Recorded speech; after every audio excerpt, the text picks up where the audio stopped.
వీడియోలోకి వెళ్ళే ముందు మొదటిసారి కనుక అయితే మా ఛానల్ చూస్తున్నట్లయితే ప్లీజ్ లైక్, షేర్, సబ్స్క్రైబ్.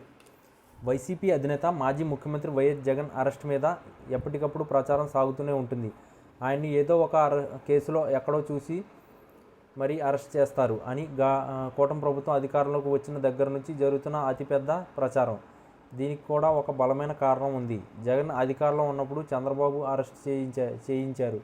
ఏకంగా 53 రోజుల పాటు రాజమండ్రి జైలులోనే చంద్రబాబు ఉన్నారు. దాంతో చంద్రబాబు సీఎం అయ్యారు కాబట్టి జగన్ కూడా అరెస్ట్ అవుతారు అని చెప్పే రాజకీయ జ్యోతిష్యులు ఎక్కువగా అయిపోయారు.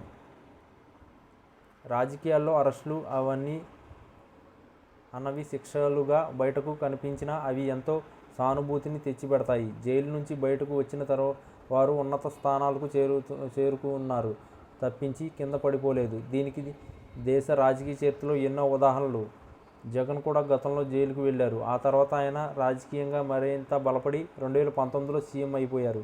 అందువల్ల ఈ లెక్కలు పక్కాగా తెలిసిన టీడీపీ ఆయన్ను అరెస్ట్ చేయిస్తుంది అన్నది ఎవరు అసలు అనుకోరు. కానీ అలాగని వదిలేస్తుందా అన్నది కూడా మరో చర్చగా ఉంటూనే ఉంది. ఈ రెండవ దాని మీద ఎవరికీ క్లారిటీ లేదు. ఎవరి ఊహకే అది వదిలేయాల్సి ఉంది. అందుకే కూటమి నుంచి కూడా జగన్ అరెస్ట్ మీద పదే కామెంట్స్ వినిపిస్తూ ఉంటాయి. ఇక మంత్రి నారా లోకేష్ తాజాగా జగన్ అరెస్ట్ మీద హాట్ కామెంట్స్ చేశారు. తాజాగా ఆయన జగన్ గురించి కీలక వ్యాఖ్యలు చేశారు. జగన్ ఎక్కడికి అయినా వెళ్ళొచ్చు, హౌస్ అరెస్టులు ఉండవని అన్నారు. అయితే లా అండ్ ఆర్డర్కి విఘాతం కలిగిస్తే మాత్రం చూస్తూ ఊరుకోమని హెచ్చరించారు. ఏపీకి పెట్టుబడులు పెట్టాలని చూసే వారికి వైసీపీ నేతలు బెదిరించాలని చూస్తే అసలు ఊరుకోమని స్పష్టం చేశారు. ఇక వైసీపీ